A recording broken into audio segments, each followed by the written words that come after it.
নমস্কার বন্ধুরা, Ayush thing for bird চ্যানেলে তোমাদের সবাইকে স্বাগত। তো আজকের একটা খুব গুরুত্বপূর্ণ ভিডিও নিয়ে তোমাদের সঙ্গে আমি আলোচনা করতে এসেছি।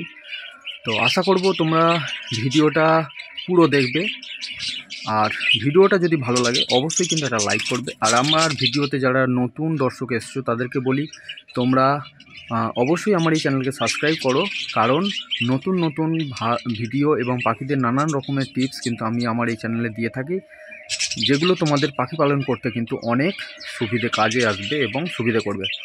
তো চলো ভিডিওটা শুরু করি। তো আজকে যে ভিডিওটা আমি তোমাদের সঙ্গে আলোচনা করতে এসেছি সেটা হচ্ছে কি, এখন যেহেতু খুবই গরম পড়ে গেছে, তো এই গরমের সিজনে আমরা আমাদের পাখিকে কিভাবে ট্রিটমেন্ট করব বা কিভাবে ভালো রাখবো। তো প্রথমেই বলি, দেখো এখন যেহেতু গরমের সময়, এই গরমের সময় কিন্তু পাখিদেরকে কিন্তু কোনো রকমভাবে ব্রিডিং নেওয়া যাবে না। এবারে এখন তোমরা আমার ভিডিওর কমেন্ট সেকশানে অবশ্যই কিন্তু তোমরা জানাতে পারো যে দাদা তুমি বলছো ব্রিডিং করানো যাবে না, কিন্তু অলরেডি তোমার খাঁচায় দেখতে পাচ্ছি যে ভাঁড় লাগানো আছে। হ্যাঁ, অবশ্যই আমি কিন্তু এখনও ব্রিডিং করাচ্ছি, কিন্তু এর একটা কিন্তু নিয়ম আছে। ব্রিডিং তুমি যখনই করাবে তখনই তোমার পাখিকে কিন্তু দেখতে হবে সেই পাখি যেন গরম, অত্যধিক গরম তাদের রুমে যেন না হয়ে যায়। তো আমার এই রুমটা তোমরা এর আগে প্রায় প্রত্যেকটা ভিডিওতে দেখেছো, যারা আমার নিয়মিত দর্শক এবং যারা আমার চ্যানেলকে সাবস্ক্রাইব করে আছো তারা কিন্তু জানো আমার এই ঘরগুলো কিন্তু তোমরা প্রতিনিয়ত দেখো এখানে কিন্তু তোমরা দেখতে পাবে কোনো এমন জায়গা নেই যেখানে আমার কিন্তু ব্লকেজ করা আছে, মানে হাওয়া কিন্তু কন্টিনিউয়াসলি এদিক ওদিক কিন্তু এটা চলতে থাকে। তো সেক্ষেত্রে এখানে কিন্তু পাখিদের কিন্তু খুব বেশি সমস্যা কিন্তু এই গরমের কারণে হয় না। তো তোমরা দেখতে পাচ্ছ আমি এখন ভিডিওটা শ্যুট করছি, এটা কিন্তু পুরোপুরি দুপুরের সময়ে। দুপুরের সময় কিন্তু তোমরা লক্ষ্য করলে দেখতে হবে তোমাদের পাখিগুলো অনেকের কাছে আছে মানে যেটা দুটো ডানা পুরো সাইডে ফাঁক করে দিয়েছে, যেটা আমি এইটা দেখাচ্ছি। দেখো এই রকম সিচুয়েশান কিন্তু প্রায় প্রত্যেকটা পাখি থাকে এবং তারা কিন্তু হাঁপাতে থাকে। তো এখানে দেখো আমার পাখিগুলো কিন্তু এখানে কোনো রকমভাবে কিন্তু হাঁপাচ্ছে না, ঠিক আছে। হ্যাঁ, ডানাটা একটু ছিটিয়ে দিচ্ছে বটে এদিক ওদিক, কিন্তু এখানে কিন্তু কোনো রকমভাবে হাঁপাচ্ছে না। তো এইটা কিন্তু তোমাদের এনশিওর করতে হবে তোমরা যদি এই গরমের সময় ব্রিডিং নিতে চাও। আর ব্রিডিং যদি তোমাদের না নিতে চাও তাহলে কিন্তু এই গরমের সময় খুবই ভালো। এটা কিন্তু এই গরমের সময় পাখিকে ঠিকঠাক রাখতে গেলে একটা বেস্ট উপায়। তো আমরা সারা বছর পাখিকে ব্রিড নিই, তো সেই ব্রিড নেওয়াটা যদি আমরা কন্টিনিউ সারা বছর করি তাহলে কিন্তু পাখিদের শরীরের হেলথের কিন্তু অনেক সমস্যা হয়। এবং বিশেষ করে এই গরমের সময়ে যারা যখন এই প্রচণ্ড গরমে ভাঁড়ের মধ্যে বসে থাকে ব্রিডিংয়ের ডিম নিয়ে ডিমে তা দেয়, তো তখন কিন্তু তাদের কন্টিনিউয়াসলি প্রচুর শরীর খারাপ হতে থাকে। তো বন্ধুরা অবশ্যই তোমরা চেষ্টা করবে এই যে সময়টা আছে গরমের সময়ে তোমরা পাখিকে রেস্ট দিয়ে দেওয়া, তাতে দুটো কাজ হবে। এক, পাখির হেলথ মানে ঠিকঠাক হয়ে যাবে এবং এই গরমের সময়ও তাদেরকে ফ্রি রাখতে পারবে। তো এটা হচ্ছে কি মেন এবং প্রধান কারণ পাখিকে গরমের সময় ভালো রাখার, ঠিক আছে। তো এটা গেল প্রথম। এরপরে যে দ্বিতীয় কারণটা যেটা আসছে সেটা হচ্ছে কি পাখিদের স্নান করানো।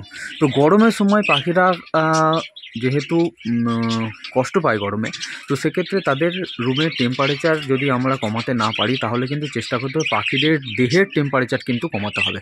তো আমরা পাখিদের দেহের টেম্পারেচার কমাতে গেলে তাদেরকে স্নান করাতে হবে। তো অনেক বন্ধুদের পাখি আছে তারা কিন্তু স্নান করতে চায় না, তো সেক্ষেত্রে আমাদের কি করতে হবে, সেক্ষেত্রে করতে হবে কি যে স্প্রে মেশিন আছে, তো সেই স্প্রে মেশিন দিয়ে কিন্তু এদের গায়ে কিন্তু জল ছিটিয়ে দিতে হবে। দেওয়ার ফলে কিন্তু এরা স্নান করে যাবে। তো স্নান করার পরে কিন্তু এদের শরীরের যে টেম্পারেচার আছে সেটা কিন্তু অনেকটাই কিন্তু নেমে যাবে এবং এরা কমফর্টেবল ফিল করবে। তো এইটা কিন্তু এই গরমের সময় তোমাদের প্রত্যেক দিন করতে হবে এই স্প্রে করানো। যাদের ছাদে পাখি আছে বা কোনো রুমে পাখি আছে তারা কিন্তু অবশ্যই এই কাজটা করবে যে পাখিকে কিন্তু স্নান করাতে হবে। যাদের সেপারেট কেজও আছে তাদেরও করাতে হবে এবং যাদের কলোনি আছে তাদেরও করাতে হবে, ঠিক আছে। এক্ষেত্রে একটা জিনিস তোমাদের বলে রাখি, তোমাদের কিন্তু চেষ্টা করতে হবে যে পাখিকে স্নান করানো। সেক্ষেত্রে তোমরা স্প্রের মাধ্যমে দিতে পারো বা তাদেরকে স্নান করানোর পাত্রেতে জল দিয়ে তাদেরকে দেখতে পারো যে তারা স্নান করে কিনা। এইটা হচ্ছে কি দ্বিতীয় কারণ। তো তৃতীয় কারণ তোমাদের পাখিকে ভালো রাখতে গেলে কী করতে হবে সেটা হচ্ছে কি, এখন এগ ফুডটা কিন্তু খাওয়া কমাতে হবে। এগ ফুডটা কি? এগ ফুডটা আমরা শীতের সময় বেশি দিয়ে থাকি পাখিদের শরীরকে হিট রাখার জন্য এবং তাদেরকে মানে একদম ফিট অ্যান্ড ফাইন রাখার জন্য। যেহেতু গরমের সময় এই সময়ে পাখিদের লুজ মোশনের সমস্যা বেশি হয়। আমরা বদ্রিকা পাখি যারা পালন করি আমরা কিন্তু জানি যে বদ্রিকা পাখিদের সবথেকে বেশি সমস্যা যেটা হয় সেটা হচ্ছে কি লুজ মোশন। তো এই লুজ মোশন সমস্যাটা কিন্তু এই গরমের সময় প্রচুর হয়। এমনিতে ডাইজেস্ট সিস্টেম কিন্তু কাজ করে না এই গরমের সময়, উল্টোপাল্টা খাবার খাওয়ালেই কিন্তু সমস্যা হয়ে যায়। সেই রকমই পাখিটা বদ্রিকা পাখি তোমাদের যাদের আছে তারা কিন্তু সবাই জানো যে বদ্রিকা পাখি মানে এই রকম যে নিচে যে খাবার পড়ে থাকে সেই নিচে খাবার কিন্তু তারা আগে খেতে পছন্দ করে। আমি যারও খাবার দিয়েছি এই খাবারটা না খেয়ে আগে চারির যে খাবারগুলো পড়ে আছে সেইটাকে খাবে, তারপরে এটা খাবে। তো বদ্রিকা পাখির এইটাই কিন্তু সব থেকে ব্যাড হ্যাবিট। এরা হচ্ছে কি নোংরার মধ্যে থেকে খুঁজে খাবার খায়, আর নোংরার মধ্যে থেকে খাবার খাওয়ার কারণেই কিন্তু এদের পেটের সমস্যাটা কিন্তু বেশি হয়। তো এক্ষেত্রে আমাদের চেষ্টা করতে হবে রুমগুলো যেটা আছে রুমটাকে পুরো ক্লিন রাখা। প্রত্যেকটা সময় সপ্তাহে অন্তত 2 থেকে 3 বার করে যদি তোমরা মানে পাখিদের রুম পরিষ্কার করো তাহলে তো খুবই ভালো। তাছাড়া যদি সেটা সম্ভব না হয় তাহলে তোমাদের চেষ্টা করতে হবে সপ্তাহে অন্তত 1 দিন ক্লিন মানে রুমটা কিন্তু ভালো করে পরিষ্কার করা। আর যেটা করতে হবে সেটা হচ্ছে কি পাখিদের এই সময়ে মানে সফট ফুড মানে ডিম জাতীয় যে খাবারটা আছে সেটা কিন্তু একটু কম করে দেওয়া সপ্তাহে 1 দিন, ঠিক আছে? তো এই খাবারটাও কিন্তু খুবই দরকার পাখিদের ক্ষেত্রে। তো সেইটা সপ্তাহে 1 দিন এই মুহূর্তে গরমের সময় দিলে যথেষ্ট। তো এই যে জিনিসগুলো আছে এইগুলোকে কিন্তু তোমাদের মেনটেন করে যেতে হবে। ফোর্থ কারণ হচ্ছে কি পাখিদেরকে কিন্তু গ্রিন ফুড খাওয়াতে হবে। গ্রিন ফুড মানে হচ্ছে কি নানান রকমের শাকসবজি।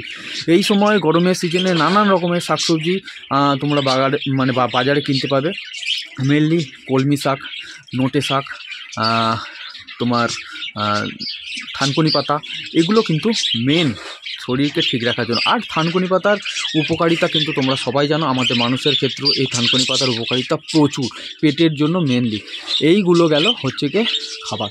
এবারে ধরে নাও যদি তোমাদের পাখিদের এই মুহূর্তে লুজ মোশন লেগে গেছে, তো সেক্ষেত্রে কিন্তু কী হবে, তোমাদের কিন্তু ট্রিটমেন্ট করতে হবে। ট্রিটমেন্ট করতে গেলে অবশ্যই সেই পাখিটাকে ধরে আলাদা একটা সেপারেট কেজে নিয়ে চলে যেতে হবে। সেখানে গিয়ে তোমাদের তাদের প্রপার যে লুজ মোশনের ট্রিটমেন্ট সেই ট্রিটমেন্টটা করতে হবে। এছাড়া আরেকটা যেটা ব্যাপার আছে, এই গরমের সময় কিন্তু অতি অবশ্যই আমি তোমাদের রেকমেন্ড করব যে প্রত্যেক মাসে 15 দিন অন্তর মানে মাস আমি ছেড়ে দিলাম, প্রত্যেক 15 দিন অন্তর 3 থেকে 4 দিনের জন্য তোমাদেরকে কিন্তু টেট্রাসাইক্লিন পাউডারটা কিন্তু তোমাদের দিতে হবে। আমি অবশ্যই আমার অনেক ভিডিওতে আমি শেয়ার করেছি যে পাখিদের এই ওষুধটা কিন্তু খুবই কার্যকারী পেটের রোগের জন্য।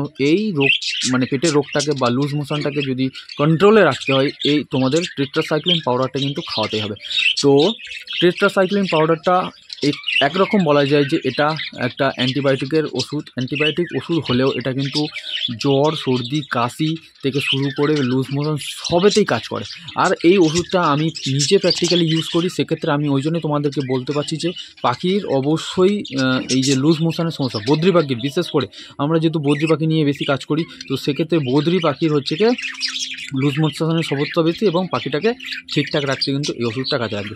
আর যাদের অলরেডি প্রচুর লুজ মোশন লেগে গেছে, পাখির পিছনটা একদম পুরো পটিতে ভরে গেছে, পালক খারাপ হয়ে গেছে, পাখি উঠতে পারছে না, পাখির হেলথ খারাপ হয়ে গেছে, তাদের অবশ্যই সেই পাখিগুলোকে নরমেট্রোজেল দিতে হবে। নরমেট্রোজেল একটা খুবই ভালো ওষুধ পায়খানার, তো সেইটা দিয়ে তাদেরকে কিন্তু ট্রিটমেন্ট করে পাখিটাকে সারাতে হবে।